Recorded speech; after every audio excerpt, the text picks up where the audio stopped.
वंदे मातरम। भगवान बुद्ध के जीवन का एक वाक्य है जो उन्होंने कई बार इस बात को अपने प्रवचन में उसका जिक्र किया। कई बार इस बात को उन्होंने रिपीट भी किया और ये महत्वपूर्ण इतनी थी कि शायद उनको जरूरत थी इस बात को दोहराने की, बार बार लोगों को बताने की। आज वही बात करते हैं। भगवान बुद्ध शायद किसी गांव में गए थे और उन्होंने जो देखा उस पर वो चर्चा करते हैं। एक व्यक्ति को एक तीर लग गया सीने में। वो दर्द से छटपटा रहा है। आस पड़ोस के लोग आए, मित्र आए, सबने कहा कि इस तीर को निकाल देते हैं, तुम्हें दर्द से तो छुटकारा मिलेगा, दर्द से आराम मिलेगा, तुम्हारी पीड़ा कुछ कम होगी।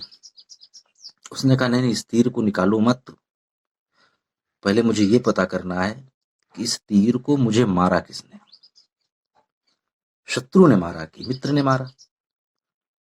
शत्रु ने मारा तो उसको क्या जरूरत आ पड़ी मेरी जान लेने की, और मित्र ने मारा तो जानबूझ कर मारा या अनजाने में मुझे तीर लग गया। और दूसरी बात ये मुझे बताओ पहले कि ये तीर विष से बुझा हुआ है कि नहीं, यानी इसमें जहर लगा हुआ है कि नहीं आगे।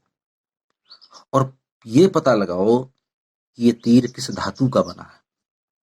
परिचितों ने कहा क्या मूर्खता कर रहे हो, अरे तुम्हारी तीर निकल जाए, पीड़ा से राहत मिले तुमको पहले, उसके बाद तो ये बाद की बातें हैं। जान बच जाएगी तो भी जाना जा सकता है इन चीजों को।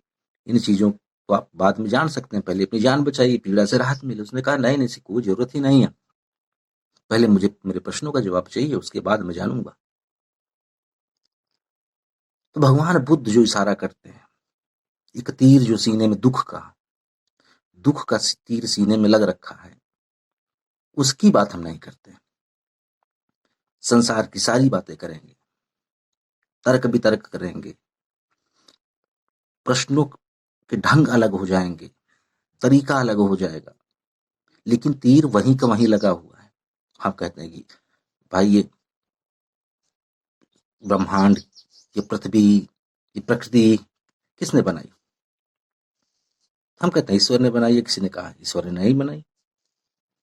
चलिए, ईश्वर ने बनाई हो या ना बनाई हो, जीवन में क्या फर्क पड़ने वाला है? अगर पता चल जाए कि ईश्वर ने बनाई है तो क्या फर्क पड़ जाएगा, अगर ईश्वर ने नहीं बनाई है तो क्या फर्क पड़ जाएगा? फिर इस तरह के प्रश्न बनाई क्यों है, बनाने का कारण क्या है?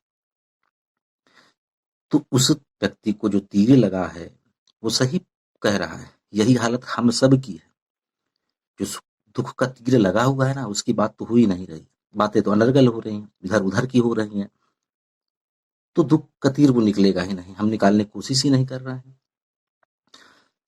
मनुष्य जो भी कर्म संपन्न करता है, जो उसकी दौड़ होती है, जो उसकी भाग होती है, जिसके लिए वो मरता है, खपता है, सिर्फ एक लालसा सुख की। किसी व्यक्ति को आज तक सुख मिला? मुझसे पहले भी अरबों खरबों लोग आए सुख भोगने, सुख के लिए दौड़े, सुख के लिए जो कर सकते थे करे, सुख उपलब्ध नहीं हुआ। अभी भी मेरे साथ होड़ लगी है, अरबों खरबों लोग हैं इस पृथ्वी पर, सब सुख चाहते हैं, सब सुख चाहते हैं, किसी को सुख नहीं मिल रहा है। तो क्या मैं अपवाद हूं कि मुझे ही केवल सुख मिलेगा, बाकी सबको सुख नहीं मिलेगा? जब भी कोई सुख के पीछे हम भागते हैं, कोई दौड़ होती है हमारे सुख के पीछे, वो अगर मिल गया तो तत्क्षण उसी समय वो दुख में परिवर्तित हो जाता है। जिस सुख के लिए हम जीवन दांव पे लगा दिए, वो सुख जैसे ही उपलब्ध हुआ, कुछ ही पल में, कुछ ही दिन में वो दुख देने लगता है। सुख का जो आधार है, सुख का जो स्तंभ है, वो दुख पर ही खड़ा है। सुख है तो दुख है। तो सुख है क्या जिसको सुख कहा जाए? तो मूलभूत जो प्रश्न है उसकी चर्चा ही नहीं होती। सिकंदर जब विश्व विजय के लिए निकला तो उसके गुरु सुकरात ने कहा कि भाई भारत में, हिंदुस्तान में तुम जाओगे तो एक फकीर रहता है डायोजनीज, उससे मिलना जरूर। तो सिकंदर ने कहा ठीक है गुरु जी, आपकी बात है तो उससे तो मिलना ही पड़ेगा। तो जब भारत आया तो पता करते हुए कि डायोजनीज कहाँ मिलेगा, पहुंचा हुआ तो उसने डायोजनीज को देखा, वो रेत पर नंगा पड़ा हुआ है, धूप में, यार धूप ले रहा है आराम से। तो सिकंदर पहुंचा उसके पास, तो उसने कहा कि मेरे गुरु ने कहा कि मैं आपसे जरूर मिलूं और मैं आपसे मिलने आया हूं, आपका आशीर्वाद चाहिए। तो उन्होंने कहा किस चीज के लिए आशीर्वाद चाहिए? उन्होंने कहा मैं विश्व विजय के लिए निकला हूं। राजू जी ने कहा कि विश्व विजय में लोग मारे जाएंगे, कितने बेघर होंगे, कितने के पिता छिन जाएंगे, कितने के पुत्र छिन जाएंगे, काफी दुख होगा लोगों को, पृथ्वी पर हाहाकार मचेगी।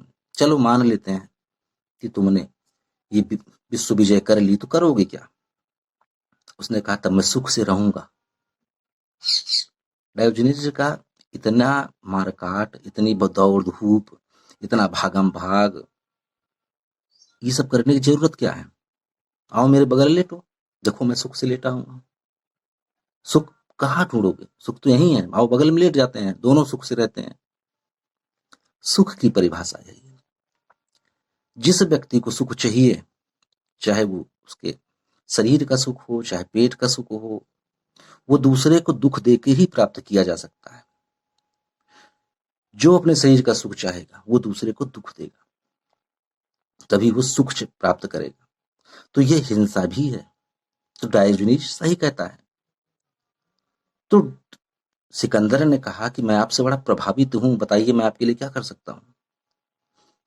तो उसकी धूप रोक रखी थी, सामने खड़ा हो गया था सिकंदर, तो उसकी धूप रुक रही थी। डायोजनीज ने कहा आप एक काम करो मेरे लिए, मेरी धूप छोड़ दो और दुनिया में किसी की धूप ना छीनना। तो ये है सुख की परिभाषाएं। सुख के लिए भागना नहीं पड़ता है, सुख यहीं उपलब्ध है, तत्काल उपलब्ध है। लेकिन हमारी जो दौड़ है वो शायद स्वर्ग की तरफ है। यहाँ सुख नहीं तो वहां सुख। यहाँ स्त्रियों को नहीं भोग पाए तो हाँ हमने कल्पनाएं कर ली, सपने कर लिए, एक से एक सुंदर स्त्रियां, उनका उनके शरीर का वर्णन तक कर दिया। ये है हमारी कल्पना। मतलब यहाँ जो नहीं उपलब्ध है वहां उपलब्ध है। कल्प वृक्ष है, वहां बैठ जाएंगे, सारी चीजें मिलने लगेंगी, अप्सराएं मिलेंगी। तो जो सुख ढूंढना है वो यहाँ पर उपलब्ध नहीं है, तो वहां के लिए गढ़ दिया गया। मतलब सुख चाहिए, वो दुख हजार मिले, ये समझ में नहीं आ रहा है कि दुख का कारण क्या। उस तीर की तो बात ही नहीं हो रही है। तो मूलभूत जो बात है वो है तीर निकलने की। ये तीर निकले कैसे, और तीर निकले कैसे, ये मैं अपने बारे में बेहतर जान सकता हूँ। कोई भी व्यक्ति कि किस तरीके से मेरी तीर निकल जाए धीरे धीरे, मुझे दर्द ना हो, कितने प्यार से निकले कि दर्द का आभास ना होने पाए, इकट्ठा खींच के ना निकाल दो। तो हर व्यक्ति का जो तीर घुसा हुआ है वो व्यक्ति जानता है कि मेरे इस तीर को निकालना कैसे है, जोर से कि धीरे कि थोड़ी रफ्तार में, किस तरीके से, वो ही बता सकता है, बाकी कोई बता नहीं सकता है। तीर की बात करिए साहब, बाकी मुद्दे छोड़िए, बस तीर निकला नहीं कि सब कुछ मिला। वंदे मातरम।